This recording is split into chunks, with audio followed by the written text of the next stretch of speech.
Hello, my friends here in the land of American Women's Studies. As you can see, I am not on campus. I am at home because we are in July, and this is the month that I am not on contract. Please excuse my general farmy appearance. A little more sunburnt, a little more bug bitten, a little less name taggy.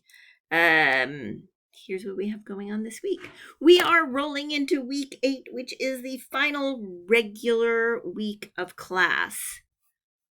Sorry, I had to pause for a second to go look up a date. Okay, week 8. This is week 8 of our class together. It is the last content week, right? So we're going to talk about music and pop culture together today, this week. But the following week, which is shorter, right? The following week, we are going to be just working on the final projects for this class. So here's the plan.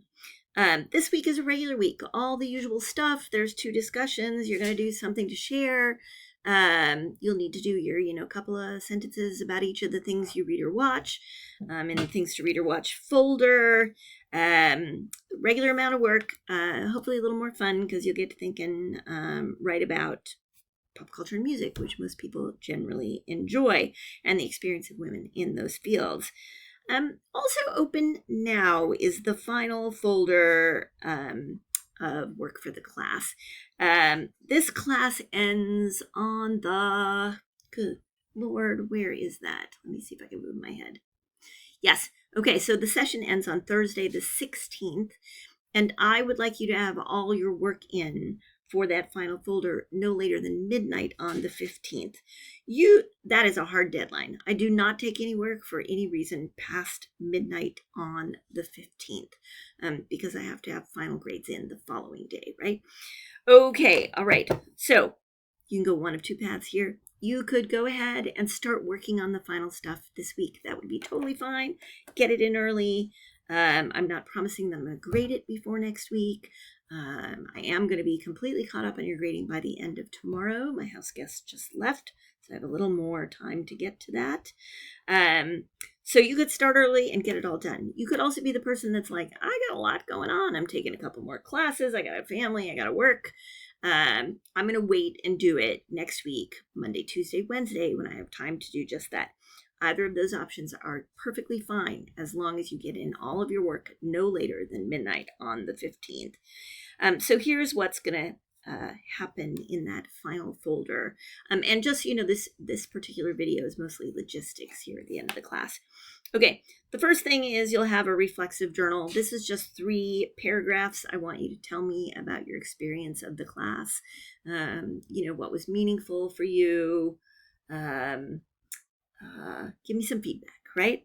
The second thing is you're going to do a survey. I know you have to take a stupid survey for every class at the college, and they're mostly like this 1 to 10. How do you feel about this class? And I don't find that gives me very much, useful information for making the class work well for students. So I have a small survey for myself, and I give you a little bit of credit for it. It's going to ask you, for instance, which of the readings and videos you particularly loved and which ones you didn't love. These are fascinating. They're always all over the place. Some people are like, no charts. And other people are like, oh my God, I love all the graphic things. There is an optional wiki. You don't have to do it.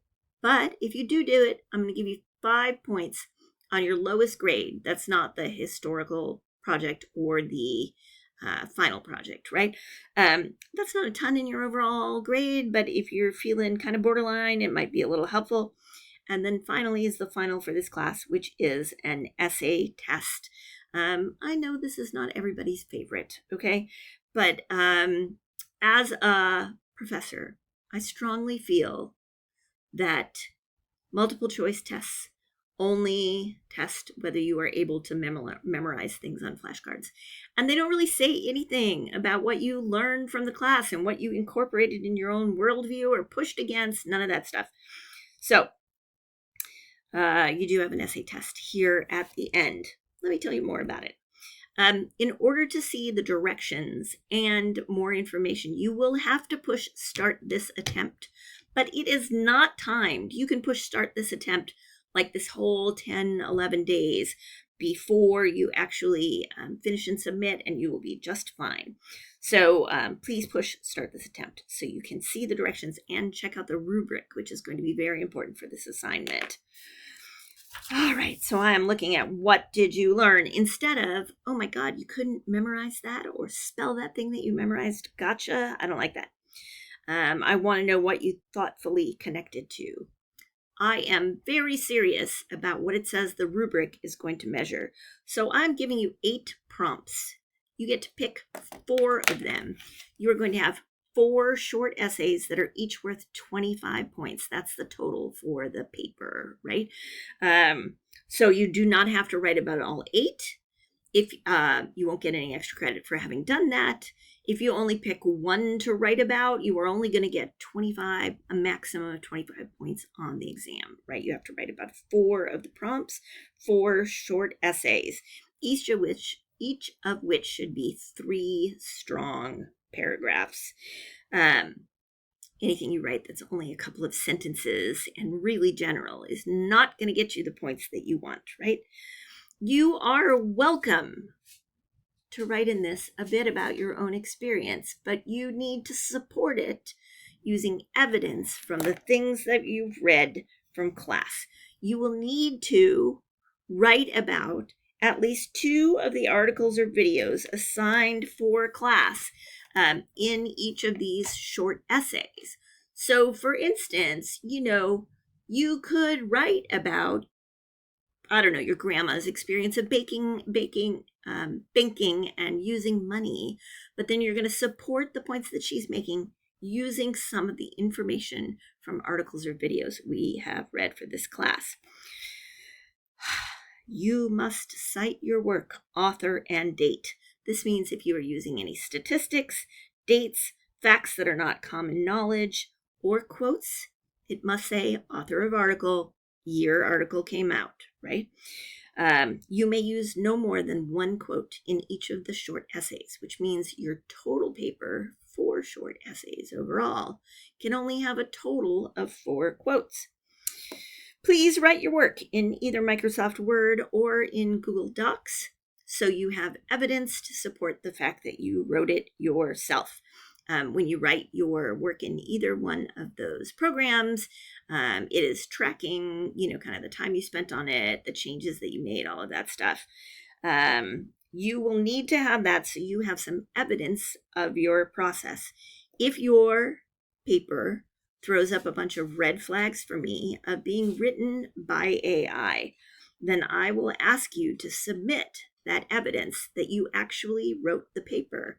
If you are unable to do that, you are not going to do well here. However, here's the good news. All of this is open book. You can use everything we read, all the videos. You can use any piece we wrote, any of that stuff. It is open book. You can also use outside sources, but those outside sources will not count for the 2 required things you were assigned that are required in the rubric for each of the essays, right? Any plagiarism in any of the essays will be a 0 for that essay, and you get 25 points for them altogether.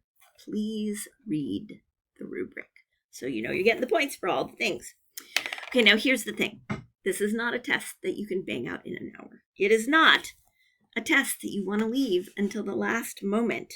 You need to be able to thoughtfully write, and I know you all can, write about the things we've thought about and read about in this class. I can always tell when someone has sat down at 10 o'clock at night, the night before it's due, and started to write the essay exam. Because the first essay is thoughtful and well-researched, and they've supported and cited and all of those things. It's 3 thoughtful paragraphs at the end of it. I'm like, oh, what a great piece of writing. And then the second essay is half of that. And the third essay is half of that. And the last one is 2 lines because people have run out of time.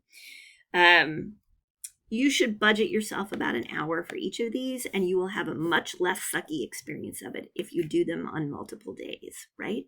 So, maybe write 1 in the morning on one day, and 1 in the evening on one day, and 1 in the morning the next day, and 1 in the evening on the next day, and then give yourself a day to look at what you wrote and see if there's anything you want to add or edit. Okay, So just one more little update.